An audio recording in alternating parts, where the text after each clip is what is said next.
everybody, it's Steve, and welcome to Deployed from Detroit's Movie Night. Tonight we're going to talk about Animal Farm. And with me to talk about Animal Farm are Iggy, say hi, Hi. and Thomas. And all I can think about is a bacon sandwich.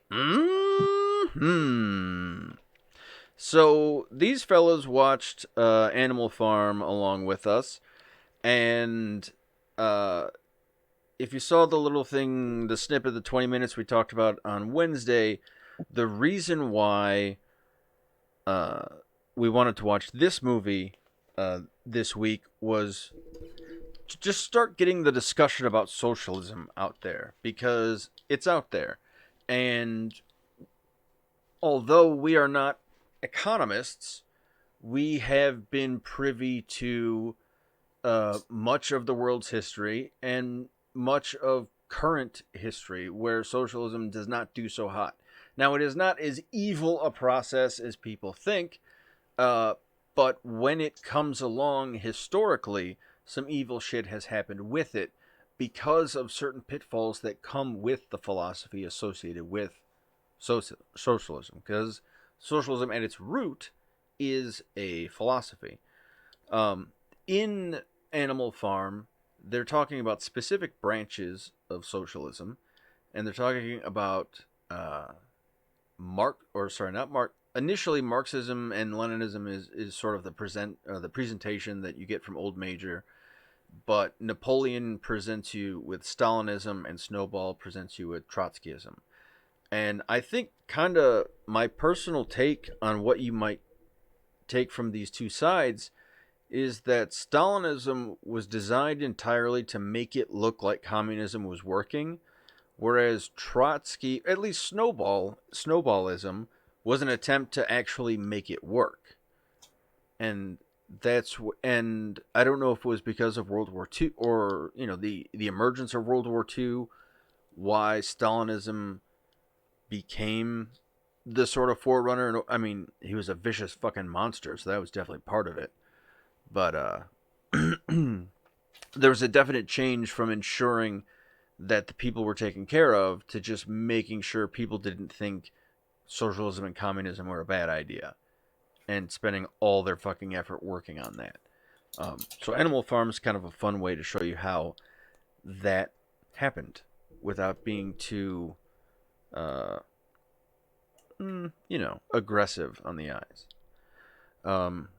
I don't know, boys. Anything like super big picture jump out to you? Well, I mean, it's. I think anybody could be led into that position.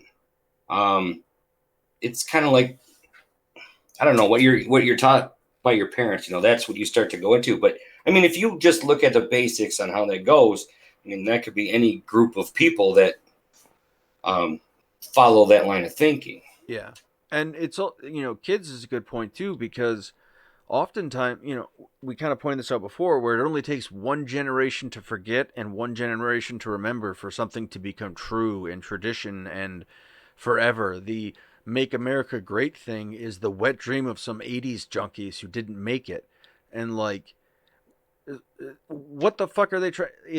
They're like trying to, at the very least, ensure maybe we can make those Budweiser commercials from the 80s happen, or maybe some of that glitz and glam. And unfortunately, the generation after is not giving any of a shit, because they were smart enough to see, like, hey, the earth is melting, fuckwads. We need to pay attention to that and not how shiny your shit is or whatever.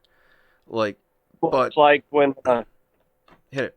the scene where they took the puppies from the mom. Mm-hmm. That is a direct correlation to re-education camps. Yeah. Whether you're talking Nazi Germany or you're talking old-style Soviet Union. Yeah, And or even in the American process, where we her did that kids to Native have- Americans and Native Islanders, and anybody who we thought was sketchy for a moment, we put them in a camp until they came out like a Stepford child or something near.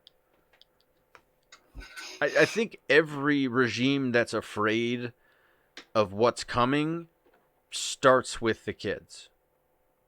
Well, yeah, in Africa, those dictators or rebel leaders, they start with the kids. They go through, They go through the villages and kill the men and take the young boy kids Right. to go be the guards. Who are still at an age where the Tooth Fairy makes sense to most kids, where their universe can be so expansive, but theirs is expanding into horror and then solidifying as adults, and so what they think is real can't be told to them isn't, because it's all they know.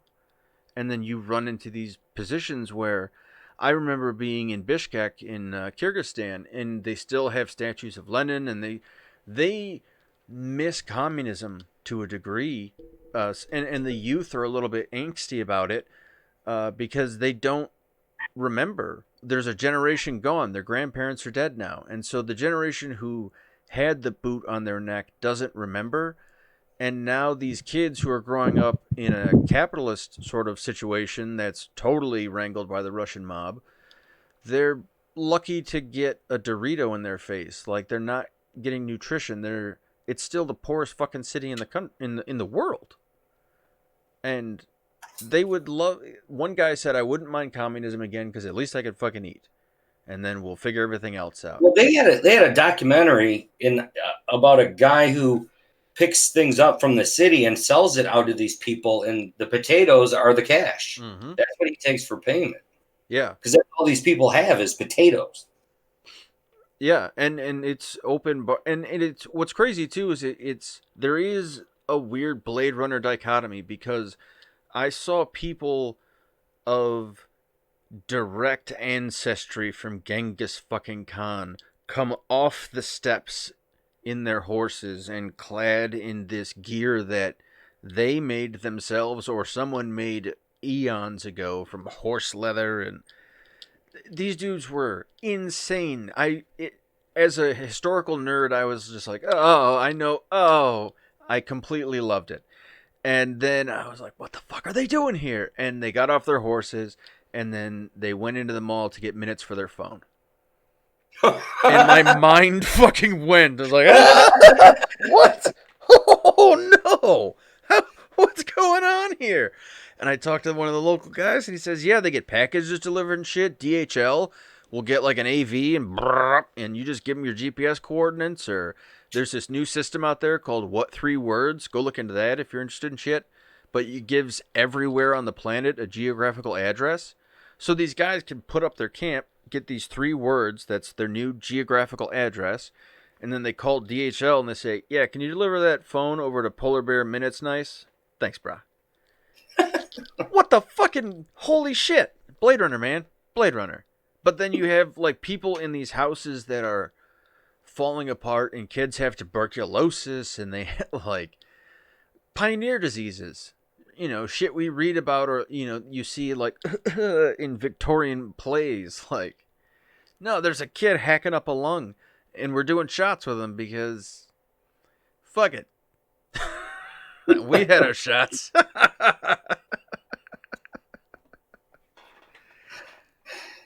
Yeah, man. I don't know. In the end, the moral of the story, or, you know, there's lots of morals and lots of meanings, but I think it's just becoming what you hate. Right. And that's definitely the risk, I think, because a lot of veterans are not psyched at the word socialism, because many of the enemies we've been put against for the past decade times however many, like Lincoln, 800 score, I don't know. Since the 40s, we've been fighting people with socialist in their name. And so that has an immediate ring for us that we're like, all right, hang on a minute, to just be weary at a minimum, or all out just fucking hate them if you've seen what they've done to other people. Now, this isn't to say that there haven't been successful socialist regimes in the past. In the Yugoslav somehow had a Stalinist regime that worked for a minute. And then when that guy died, do you remember his name? It was right before Kosovo happened. It's the reason Kosovo happened. Yugoslav dictator. Okay, Joseph Broz Tito. Tito, you guys remember Tito? Is that him? Wasn't he part of the Jackson 5? Oh no, this is the Yeah, he got me a tissue. wrong guy. Tito was in the. He died in 1980. Yeah. So Joseph Broz Tito, um, originally named Joseph Broz. Somewhere he picked up the name Tito. Cool. Uh, and he somehow was able to be a Stalinist, but cool about it. It was a weird thing, and he was able to be a bit of a Trotskyist, and like he was able to stand up against Stalin as well.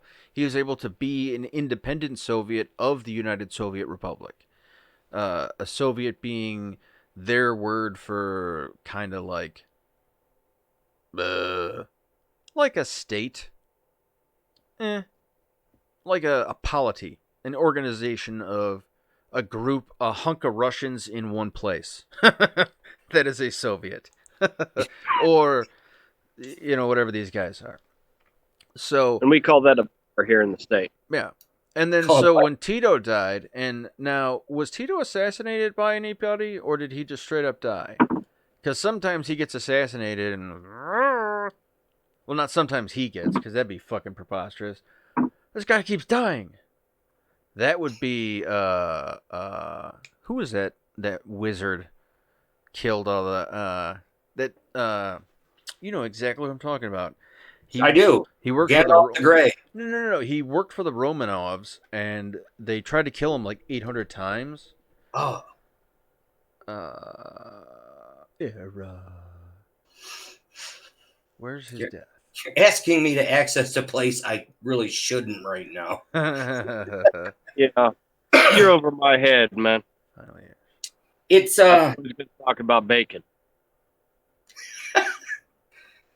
yeah.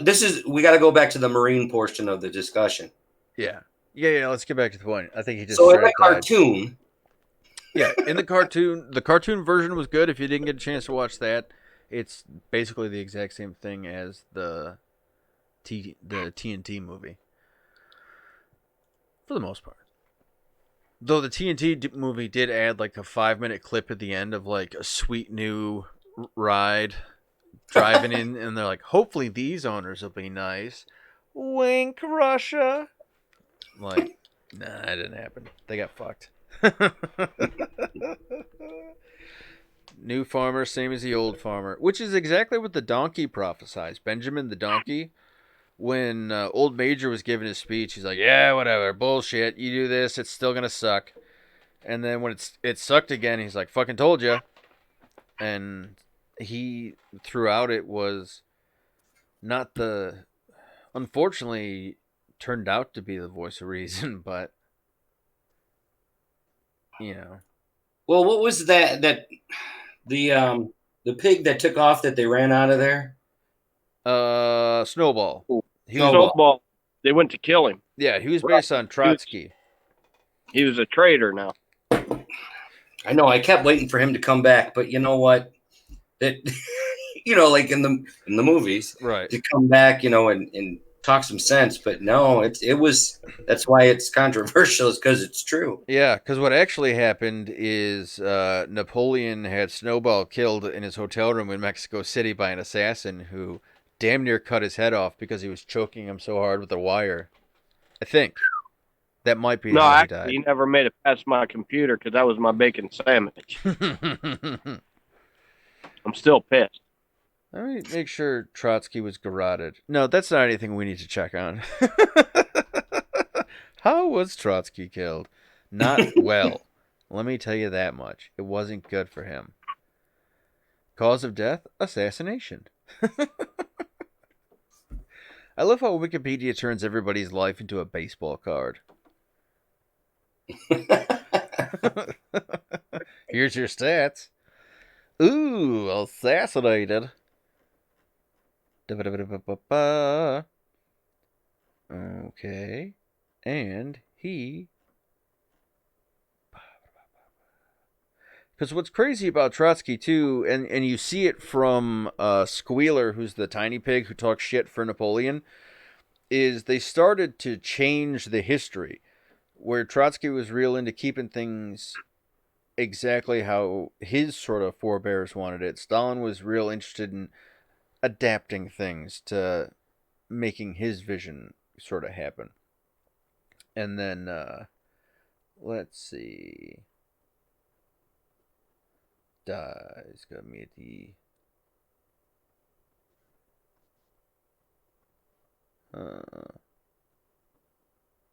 Sorry for the pause, folks. Also for if you don't mind, for a quick plug, we would love to find an editor. So if you have a buddy, or if you're an editor or somebody who loves it, we know how to do it. We've kind of figured it out, but in that process, we've also kind of figured out we don't like doing it. Right.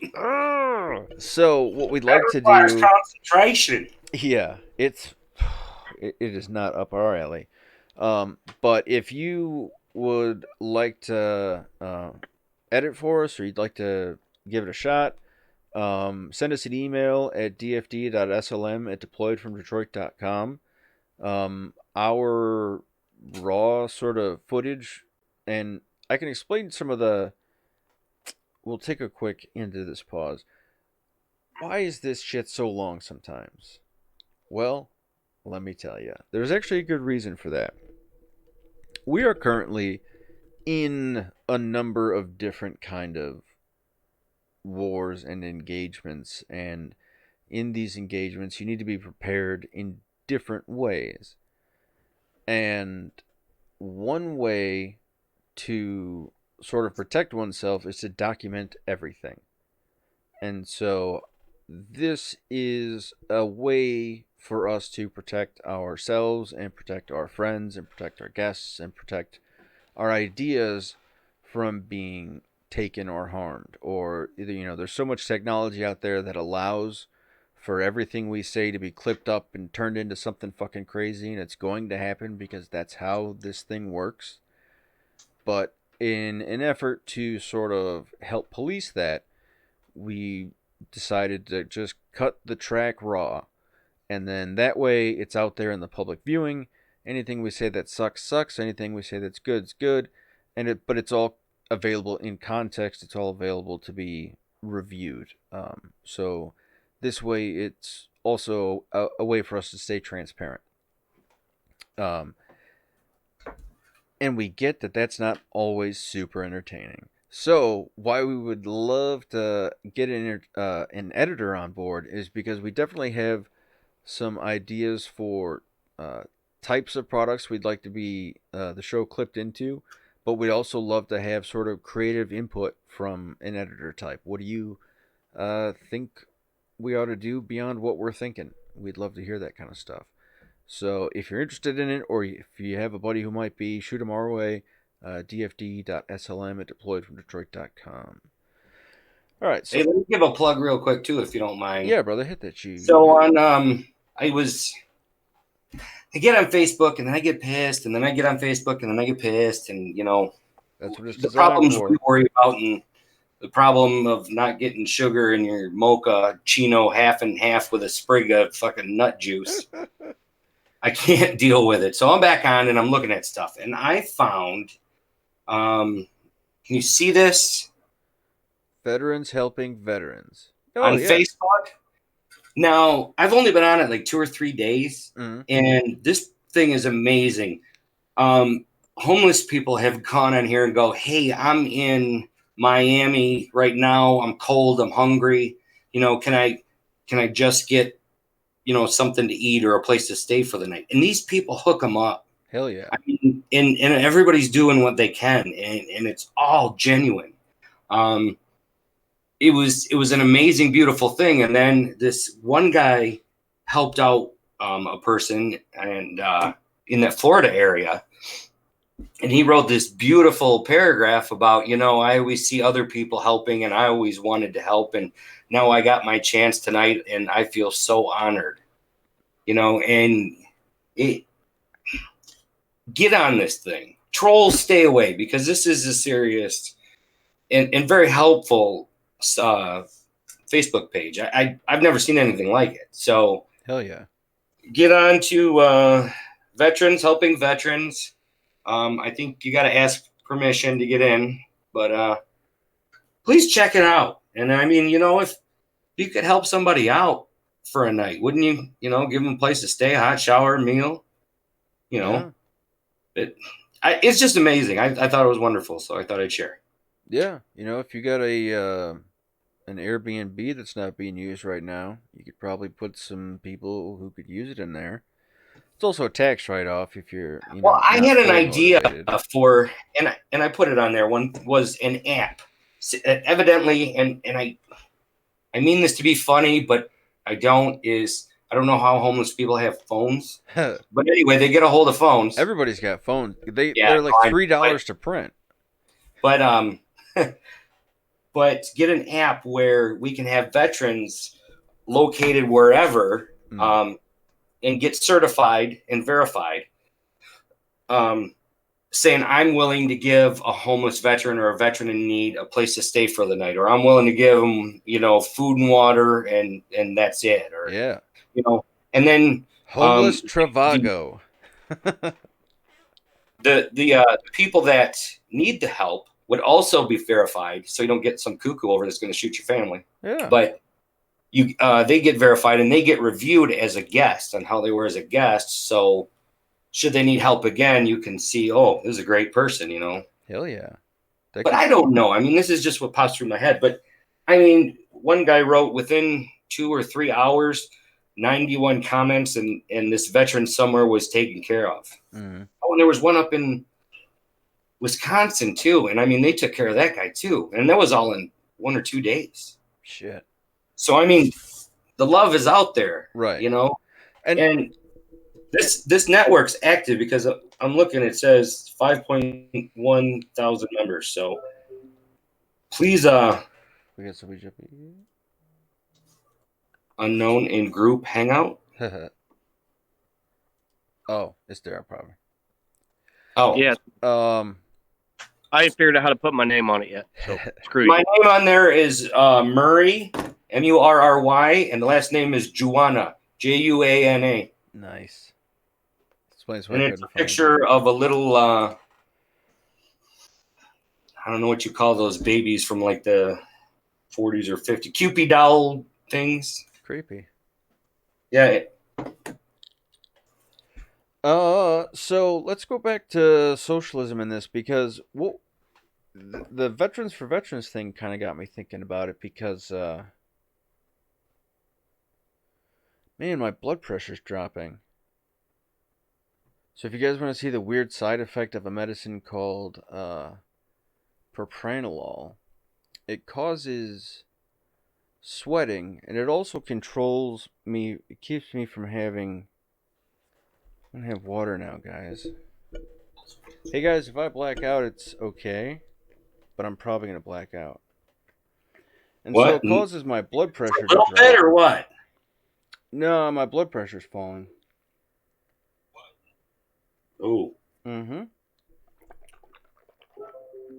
Drink a Red Bull. Yeah, that's gonna do me some good. So our one viewer's watching me die. Yeah, I'm starting to sweat. Being serious, man. Yeah. Orange, Red Bull. All right. You know what? I'm actually gonna cut the feed. Sorry, gang. We'll talk about Animal Farm later, or maybe in a minute. But Stay on the video after you. yeah, I'll stay on the video, but I'll make sure to stick with these guys. So this isn't to talk shit about propranolol. I love it. It's the best medication I've taken thus far for my panic attacks. But if I start sweating, it just won't stop. So I've been slick as a seal all day because it's humid out. It's been thunderstorming. So anytime it's humid, it just draws all the moisture out of my body. So I get dehydrated real easy. And then as part of that process too, it gets a little bit trickier for my blood to pump through my veins.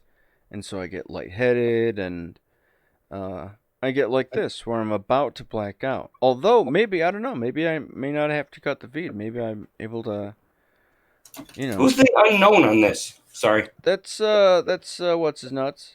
Daryl? Okay. Yeah. All right, do what you got to do. Get off live right now. Are you sure? Yeah. Yeah, get off life a little bit. Let's just Yeah. get some recovery time going on. We want to go back. We can always go We back. can regroup later or tomorrow. Okay, cool. I'm back Just talking stay about on life video. right now. And also open invite too, not just to editors but to socialists. If you would love to help us talk about this topic and balance it, uh, I know as much as I know, and I'd love to know more. So if what I know more could be buttressed with some better information, bring it on, and we'd love to have it too. I hate to have one-sided discussions because they're no fun. They're real boring. So thanks, guys. We love the fuck out of you. Go do some warrior stuff, okay? There's no excuses anymore, all right? I'm gonna hang out with these guys for a minute on the video and see if I regain some control of my ticker here. It's cool. Shit happens when Cut you it. party naked. You're starting to talk like Paul now. Cut the line. I'm fading. Oh goodness. It's okay, guys. This has happened before. It'll happen again. Love ya.